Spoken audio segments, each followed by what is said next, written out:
नमस्कार दोस्तों, global affairs by Sandeep Manudhane series में आपका हार्दिक स्वागत है। आज हम हमारे सेशन नंबर 52 पर आ गए हैं। सभी नए सदस्यों का बहुत बहुत स्वागत है। हमारी पूरी प्लेलिस्ट में सारे वीडियोस उपलब्ध हैं, ग्लोबल अफेयर्स के, एक बार देख डालिएगा। साथियों, आज जब मैं आपके साथ बात कर रहा हूं, इस वक्त मिडिल ईस्ट के युद्ध में, ईरान इजराइल अमेरिका युद्ध में फिर से चिंगारियां भड़क उठी हैं। और जैसे मार्च में एक दूसरे को धमकी देते थे कि मैं तुम्हें नष्ट कर दूंगा, मैं तुम्हें नष्ट कर दूंगा, वो धमकियां फिर से शुरू हो गई हैं।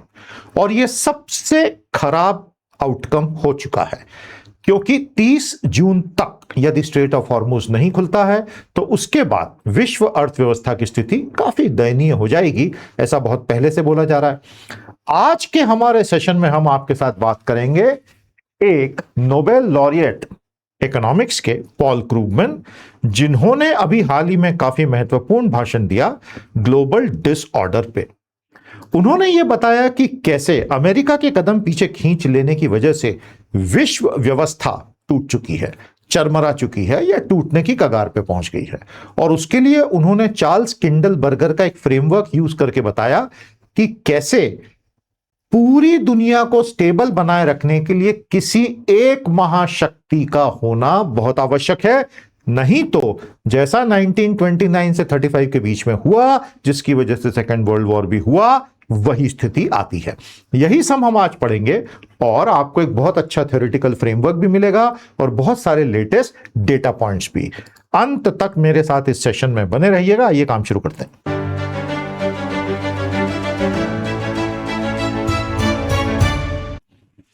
दोस्तों, इससे पहले कि मैं आगे बढ़ूं, हमारा एआई टर्बो चार्जर शनिवार को ही कंडक्ट होने वाला है, 13 जून को। अगर आपने ये मिस कर दिया है एनरोलमेंट, अभी कभी कर लीजिए। एनरोलमेंट की लिंक नीचे दी है। शनिवार सुबह 8 बजे से ये कोर्स शुरू होगा। आपके कोई भी सवाल हो, हमारी साइट पर जो लिंक मैंने दी है turbocharger.billionaires.ai, सारे जवाब हैं। वहां एक कॉन्टैक्ट का बटन भी है, हमारी टीम से आप बात भी कर सकते हैं। Hope to see you on Saturday morning 8 बजे से 13 जून। क्रूगमैन और किंडलबर्गर आपके सामने स्क्रीन पर हैं। दोस्तों, पॉल क्रूगमैन ये नोबेल लॉरिएट हैं, जैसे मैंने आपको कहा, और चार्ल्स किंडलबर्गर ये एक हिस्टोरियन ऑफ क्राइसिस हैं, यानी संकटग्रस्त समय के इतिहासकार। पॉल क्रूगमैन की थ्योरी यह है कि जब जब अमेरिका कमजोर हुआ, वैश्विक डिसऑर्डर बढ़ा और एनर्जी शॉक्स बहुत भयानक आने वाले हैं। चार्ल्स किंडलबर्गर ने आज से कई दशक पहले यह थ्योरी दी थी कि यदि आपको विश्व व्यवस्था में स्थिरता चाहिए, क्योंकि चाहिए ही, भारत को तो सबसे ज्यादा चाहिए, क्योंकि आज जो हमारी स्थिति है, हमें एक स्टेबल वर्ल्ड ऑर्डर चाहिए ही चाहिए। अंदर ही अंदर स्ट्रेसेस बिल्टअप हो रहे हैं, आपको पता है। तो उसके लिए एक लीडिंग हेजेमॉन का होना बहुत जरूरी है। उसी से मार्केट लिक्विडिटी, क्राइसिस मैनेजमेंट, वो एक लीडर प्रोवाइड करता है। मैं वापस अभी किंडलबर्गर पर 2 मिनट में आऊंगा। यदि चार्ल्स किंडलबर्गर ये चेतावनी देते हैं, दुनिया में कोई भी देश वो रोल प्ले करने से मना कर दे जो आज डोनाल्ड ट्रंप का अमेरिका मना कर रहा है। वो कह रहे हैं ना कि हमें तो कुछ लेना देना ही नहीं दुनिया से, हम मस्त, हमारी दुनिया मस्त, आप लोग अपना अपना देख लीजिए, हमें ना WTO से कुछ लेना देना, ना WHO से, ना यूनाइटेड नेशन से। तो जब ऐसा होता है, किंडलबर्गर कहते हैं, डिसऑर्डर ही डिसऑर्डर आता है। तो हम तो उस मुहाने पे खड़े हैं आज। और जैसा मैंने आपसे कहा, भयानक चिंता का विषय है। आज अभी इस वक्त अमेरिका और ईरान आपस में फिर से वही मार्च वाली धमकियां शुरू हो गई हैं और हो सकता है आने वाले दिनों में बहुत भयानक युद्ध छिड़ जाए। We all hope and pray कि ऐसा ना हो, लेकिन अगर हो गया तो फिर अंजाम आपको पता है। पॉल क्रूगमैन की जो ग्लोबल डिसऑर्डर थ्योरी, जो उन्होंने अभी हाल ही में बहुत महत्वपूर्ण संबोधन दिया और उसका इलियास रुतेन के ऐसे में बहुत अच्छा विश्लेषण आया। उनका कहना है कि विश्व ने नहीं देखा ऐसा एनर्जी शॉक आ रहा है। अमेरिका के नेतृत्व वाला वर्ल्ड ऑर्डर धीरे धीरे पूरा विखंडित हो रहा है। और अगर ऐसा हुआ तो एक बहुत लंबा एरा ऑफ डिसऑर्डर आ गया, मान लीजिए। ये उनका कहना है, उनकी बेसिक थ्योरी आज ये है। अब आप इसे रे डैलियो की थ्योरी के साथ टैली करके देखिए, जिस पर मैं पहले सीरीज में बात कर चुका हूं कि हम दरअसल थर्ड वर्ल्ड वॉर के अंदर ही बैठे हुए हैं। पॉल क्रूगमैन उसी चीज का एक इकोनॉमिक एंगल से अलग विश्लेषण करके बता रहे हैं। सॉरी, अब आते हैं किंडलबर्गर पे। ये जो स्टेबलाइजिंग हेजेमॉन की बात कर रहे हैं, ये क्या कह रहे हैं चार्ल्स किंडलबर्गर, और इनकी थ्योरी को बहुत सम्मान दिया गया है दुनिया में। इनका मूल रूप से कहना यह है कि आपको अगर पूरी वर्ल्ड इकोनॉमी में ऑर्डर और स्टेबिलिटी चाहिए, जो हर किसी को चाहिए, एक नेता का, एक चौधरी का, एक ताकतवर का होना बहुत जरूरी है। तभी सिस्टम्स बहुत सही चलते हैं। अब एक से ज्यादा भी हो सकते हैं, लेकिन एक तो चाहिए ही चाहिए। एक से ज्यादा वाली थ्योरी कंट्रोवर्शियल है। पब्लिक गुड्स का प्रोविजन वही हेजेमॉन करता है। Open market, stable currency arrangement, liquidity, crisis management. America ने ये 50, 60, 70 सालों तक किया, खुद खर्चा उठा के किया, तो दुनिया स्टेबल रही। अब डोनाल्ड ट्रंप कह रहे हैं कि हम खर्चा क्यों उठाएं, वो तो अपने ट्रांस अटलांटिक पार्टनर यूरोप तक को ये बोल चुके हैं कि तुम अपना अपना देख लो, यू आर फ्री राइडर्स, अब तुम जाओ भाड़ में, मैं अपना देख लूंगा, तुम अपना देख लो। Sorry for using that word, लेकिन लिटरली इससे भी खराब शब्द उन्होंने इस्तेमाल किए हैं। लेकिन ऐसा करके ट्रंप उस हेजेमोनिक रोल से खुद को पीछे ले रहे हैं जिसकी वजह से अमेरिका नंबर 1 बना। समझ गए आप? यही किंडलबर्गर का कहना है। Leadership vacuum is equal to crisis, और स्टेबल ग्लोबल सिस्टम में जो सबसे ताकतवर देश होता है, दुनिया उसे लेंडर ऑफ लास्ट रिसोर्ट के रूप में देखती है, और जो छोटे देश होते हैं वो निश्चित तौर पर उनको बहुत लाभ मिलता है। कुछ हद तक वो फ्री राइडर भी होते हैं, लेकिन बड़ा देश ये खर्चा उठाता है ताकि दुनिया स्टेबल रहे। तो यह है किंडलबर्गर की हेजेमोनिक स्टेबिलिटी थ्योरी। समझ में आ गया आपको? इसके 5 पहलू मैंने आपको बता दिए। दोस्तों, मेरी इस ग्लोबल अफेयर सीरीज में मेरी पूरी कोशिश है कि मैं आपको इसके साथ साथ फ्रेमवर्क्स भी बताऊं, एनालिसिस भी दूं, गहरे सोचने के फंडे भी बताऊं, ताकि आप धीरे धीरे धीरे धीरे धीरे लंबे समय तक जुड़े रहेंगे तो पूरा जियोपॉलिटिक्स का 360 डिग्री व्यू बनेगा। यह एक कठिन सब्जेक्ट है और इसमें 2 तरीकों से डील कर सकते हैं। एक, आज इसने उसको गोली मारी, उसने इस पे बम मारा, और दूसरा वो जो हम कर रहे हैं। आई होप आपको हमारा ये पूरा अप्रोच पसंद आएगा। अगर आए तो कृपया चैनल को अपने दोस्तों तक पहुंचाइए। तो यह है इनकी हेजेमॉन थ्योरी। ये रंग बिरंगे तरीके से हमने बताया कि ये होती है हेजेमोनिक थ्योरी, और इसे दुनिया में माना गया है। लोगों ने इसको काफी हद तक एक्सेप्ट किया है। तो अमेरिका का होना हम सबके भविष्य के लिए बहुत अच्छा था। चाइना के लिए तो बहुत ही अच्छा साबित हुआ। इनफैक्ट अमेरिका ही चाइना को WTO के अंदर खींच के ले गया था। वो तो उससे बाहर था 2002 तक, और उसके बाद वो प्लेटफॉर्म मिला तो चाइना के तो पंख लग गए, और उसकी इकोनॉमी दिन दुनी रात चौगुनी गति से 1 दशक तक 10% तक बढ़ी। एक्स्ट्रा ऑर्डिनरी सिचुएशन, और ट्रेड का पूरा फायदा उन्होंने उठाया। तो पॉल क्रूगमैन साहब जो हैं, प्रोफेसर साहब इकोनॉमिक्स के, नोबेल लॉरिएट, वो क्या प्रेडिक्शन दे रहे हैं वर्ल्ड ऑर्डर का? आइए इनके प्रेडिक्शन को समझते हैं। पॉल क्रूगमैन का कहना है कोई भी क्लियर ऑर्डर आने वाले कुछ महीनों में, सालों में नहीं रहेगा, और इसका मतलब है जिसकी लाठी उसकी भैंस हो सकता है। पैक्स अमेरिकाना के टुकड़े टुकड़े हो रहे हैं क्योंकि खुद अमेरिका ही वो कर रहा है। और पैक्स अमेरिकाना क्या है, ये आपको अच्छे से पता है। हमने उस पर पूरा डेडिकेटेड वीडियो पहले ही बना दिया है, देख लीजिए अगर आप नए हैं, सब कुछ अवेलेबल है। एक उबड़ खाबड़ व्यवस्था को स्टेबलाइज करने वाला हेजेमॉन चला गया। वैश्वीकरण का विखंडन पूरी ताकत से हो रहा है। इकोनॉमिक नेटवर्क को हथियार बना दिया गया है। चाइना ने रेयर अर्थ मिनरल्स के साथ और मैग्नेट्स के साथ जो 2025 से करना शुरू किया, उसी को वेपनाइजेशन कहते हैं। हर देश अपने आर्थिक संसाधनों का वेपनाइजेशन कर रहा है, उसको हथियार के रूप में यूज कर रहा है, क्योंकि कोई हेजेमॉन नहीं है सिर पे एक चपत लगाने के लिए छड़ी के साथ कि नहीं नहीं ऐसा मत करो। वो हेजेमॉन ही हट गया। WTO की क्या हालत है? WTO दुनिया के 165 देशों को एक साथ लाया कि व्यापार में पूरी ईमानदारी होगी, हर किसी को MFN का स्टेटस मिलेगा। क्या होता है MFN, बताइए कमेंट में। और छोटे से छोटा देश, अगर अमेरिका से पंगा है, शिकायत करो, डिस्प्यूट सेटलमेंट बॉडी में जाओ, और वहां आपके फेवर में जजमेंट आएगा अगर अमेरिका गलत है तो। अमेरिका ने क्या किया? डब्ल्यूटीओ का भट्टा बिठा दिया, डिस्प्यूट सेटलमेंट बॉडी में जजेस के अपॉइंटमेंट रुकवा दिए। तो डब्ल्यूटीओ प्रैक्टिकली डिफंक्ट हो चुका है। इसीलिए यह विश्व व्यवस्था टूटती जा रही, क्योंकि ट्रंप इसे तोड़ देना चाहते हैं। हालांकि नुकसान सबका होगा और उनका कोई ऐसा विशेष फायदा नहीं होगा, इस चीज को वो इग्नोर कर रहे हैं। यूरोप में भी वेरी डिसाइसिव एक बहुत ही अजीबोगरीब थ्योरी निकल कर आ रही है कि अगर ये इतना सब गड़बड़ होने वाला है तो फिर अगला लीडर कौन होगा दुनिया का? अमेरिका तो हट गया, वो तो होगा नहीं। चाइना कम्युनिस्ट कंट्री है, अथॉरिटेरियन कंट्री है, उसकी करेंसी फुल्ली कन्वर्टेबल भी नहीं है, और शी जिनपिंग दूसरे देशों की पॉलिटिक्स में सीधे घुस के दखल अंदाजी के खिलाफ रहते हैं मोटे तौर पे। तो चाइना होगा नहीं। इंडिया अभी उस लेवल तक पहुंचा नहीं है। जापान बहुत छोटा देश है, बचता सिर्फ एक है, यूरोपियन यूनियन। तो हो सकता है आने वाले वर्षों में यूरोपियन यूनियन वर्ल्ड लीडरशिप देने लगे, ऐसा कई विश्लेषक अब कहने लगे हैं, क्योंकि नेचर अभोर सा वैक्यूम, प्रकृति में वैक्यूम तो होता नहीं है। कौन से नए चैलेंजेस हमारे सामने आज इस वक्त खड़े हैं? मैं आपको फिर याद दिला दूं, जो मैंने अभी बोला फिर से बोल रहा हूं। यह बहुत भयानक परिस्थिति है कि आज अभी इस वक्त जब हम बात कर रहे हैं, वो युद्ध फिर से पूरा भड़क चुका है, अमेरिका और ईरान का। और जैसे मैंने कहा, मार्च वाली धमकियां आज फिर जून में दे रहे हैं एक दूसरे को।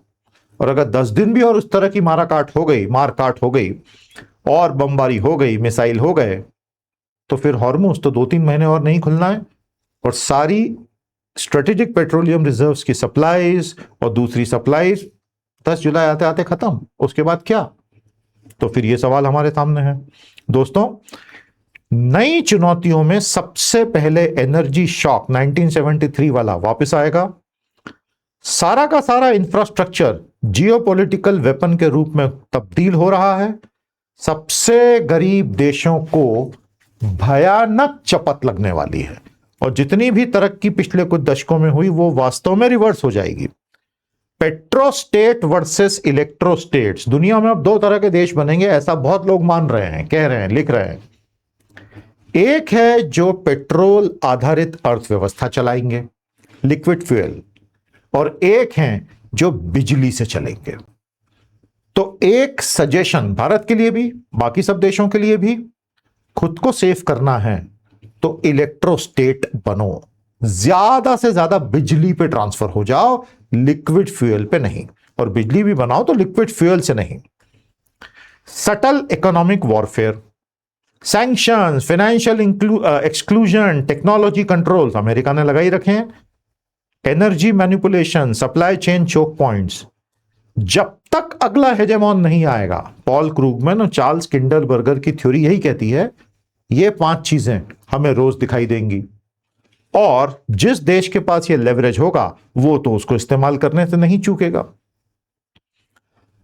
क्रूगमैन यहां तक कह रहे हैं कि शायद अगले 5 साल बाद अमेरिका एक डेमोक्रेसी ही न रह जाए।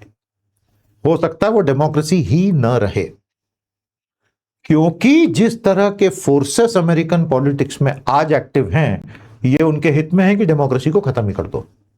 और यह बात क्रूगमैन ने ओपन प्लेटफॉर्म पे कह दी। अगर ऐसा हुआ, यह विश्व के लिए बहुत बड़ा झटका होगा। तो अमेरिका पीछे आखिर हट क्यों गया भैया? ऐसा उसका किसने क्या बिगाड़ दिया था कि डोनाल्ड ट्रंप अपनी ट्रेडमार्क स्टाइल में ये बोलते रहे और एक्चुअली उन्होंने ये करके दिखा दिया? इसके कारण जो हैं आप जानते हैं, इच्छा शक्ति ही टूट गई। जिस देश ने इंटरनेशनल इकोनॉमिक ऑर्डर 1945 से मेहनत से एक एक ईंट जमा जमा के बनाया, अब उसके नेताओं को लगता है बहुत हुआ, आराम किया जाए। 70 साल हो गए ना, we are just relaxing now, you take care, we are not interested. They have lost the will to lead because they see economic cost in everything.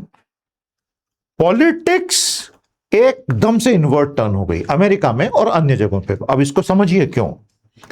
जब वैश्वीकरण शुरू हुआ 1985 के बाद और नियो लिबरलिज्म सब तरफ आया, ना उदारवाद, Washington consensus, liberalisation, privatisation, globalisation, तो उसके कुछ अच्छे पहलू तो रहे। उसका सबसे भयानक पहलू यह रहा कि अमेरिका में बहुत सी नौकरियां टूट गई। पूरे के पूरे शहर वीरान हो गए और सब कुछ आउटसोर्स हो गया चाइना को। तो जो एक आम अमेरिकी था वो गुस्से से भर गया।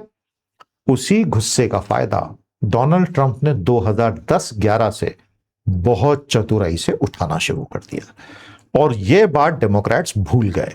वो उस गुस्से को सही ढंग से शांति नहीं कर पाए। राइट विंग का दुनिया भर में उदय ग्लोबलाइजेशन से पैदा हुए गुस्से की लहर पे चढ़ के हुआ और वो उसी के साथ आगे बढ़ता गया और वो सेल्फ डिस्ट्रक्टिव बन चुका है। अब ऐसी थ्योरी पॉल क्रुगमैन पोजिट करते हैं। One leader and big disruption. America unilateral action लेके सब कुछ तोड़ने पे आमादा है। अरे भैया, अभी अपने 60 मित्र देशों पे, जिसमें भारत भी है, मैं एक्स्ट्रा टैरिफ लगाऊंगा, ये बोल दिया ना। हॉर्मुज बंद करा दिया तुमने, जो अच्छा भला चालू था, और अब तुम एक्स्ट्रा टैरिफ्स लगाओगे तो हम तुम्हारे मित्र हैं या एलाइज या जो भी हैं, तो are we to be squeezed forever? ये कौन सी मित्रता, ये कौन सा सिस्टम है? कहीं ना कहीं तो भारत को उठ के आंख दिखानी पड़ेगी लाल लाल।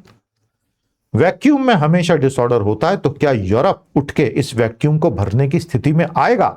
ये सवाल तब पूछ रहे हैं क्योंकि यूरोप के सिवा तो कोई है नहीं ना, और यूरोप में किसी एक देश के बस का नहीं है, यूरोपियन यूनियन के बस का है। तो बहुत सारे लोग अभी कहने लगे हैं, क्रूगमैन भी अपनी बातों में, एनालिसिस में यही बताते हैं कि भाई, एक तो यूरोप का स्केल बहुत बड़ा, $20 ट्रिलियन का जीडीपी तो है यूरोपियन यूनियन का, और 50 करोड़ की आबादी है।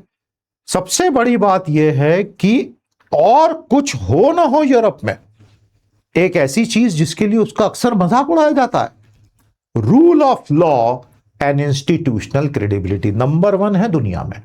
कानून का राज और सांस्थानिक ढांचा, यह इतना तगड़ा है यूरोप में कि दुनिया को इसी की तो अब जरूरत है।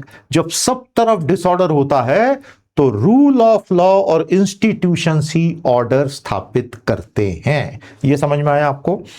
और यह फिलहाल यूरोप के सिवा कहीं नहीं दिखता। So far so good. Europe liberal global commerce का इंजन बन सकता है, लेकिन प्रॉब्लम यह है कि यूरोप पूरी तरह से 8 दशकों से अमेरिका को अपनी सिक्योरिटी आउटसोर्स करके बैठा है और इसलिए उसकी खुद की सोच ही कुंद हो गई है। It needs to sharpen up because America anyway has dumped it. So now Europe has to take charge of not only its own destiny but the rest of the world. तो आप हो सकता है इससे एग्री ना करें कि Europe क्या कर लेगा, बिल्कुल सही बात है, हो सकता है कुछ न कर पाए। तो आइए लेक्चर को क्लोज करते हैं। अब अगर कोई आपसे पूछे कि भैया ये तो आपने बता दिया कि इतनी सारी दिक्कतें हैं, तो क्या कोई समाधान है इसका? हमेशा जब जब प्रॉब्लम्स आती हैं, समाधान साथ ही में आते हैं। आपको समाधान देखने का सामर्थ्य होना चाहिए आप में। तो आज अगर आप एक जियोपॉलिटिकल कंसल्टेंट होते किसी बड़े मल्टीनेशनल कॉरपोरेशन के, और आपसे पूछा जाता कि भाई साहब बताइए, आपको इतनी कंसल्टिंग फीस दी जा रही है, अब हम क्या करें, तो आप ये जवाब देते। आप सबसे पहले ये बोलते, build strategic resilience not just efficiency. आपको सिर्फ सप्लाई चेन लो कॉस्ट के लिए नहीं बनानी है, सप्लाई चेन आपको सिक्योरिटी के लिए, रिडंडेंसी के लिए और क्राइसिस सर्वाइवल के लिए भी बनानी होगी। सिर्फ लो कॉस्ट का मॉडल हो ही नहीं सकता आपका। दोस्तों, एक बहुत मजेदार बात बताऊं, मजेदार और डराने वाली। टीसीएस का जो चेयरमैन है, उसने आज अखबार में यह स्टेटमेंट दिया है कि कुछ सालों में हमारे यहां उतने एआई एजेंट होंगे जितने हमारे पास वर्कर होंगे। मतलब टीसीएस अपनी हायरिंग बहुत तेजी से गिरा सकता है और वो एआई एजेंट ज्यादा डिप्लॉय करेगा और एम्प्लॉय जो हैं वही रहेंगे या कम हो जाएंगे, और दोनों बराबर हो जाएंगे। मतलब ये ज्यादा ही होंगे एजेंट्स। अब अगर TCS number 1 IT services company of India ये बोल रही है, तो बाकी भी यही सोच रहे हैं कम से कम। इसका मतलब ये जो आईटी सर्विसेज कंपनी में मास एम्प्लॉयमेंट का मॉडल भारत में था, जिसने ये नया मिडिल क्लास पिछले 20 साल में, भारत का पहला मिडिल क्लास 1950-60s में पंडित जवाहरलाल नेहरू ने बनाया था, पीएसयूज बना के।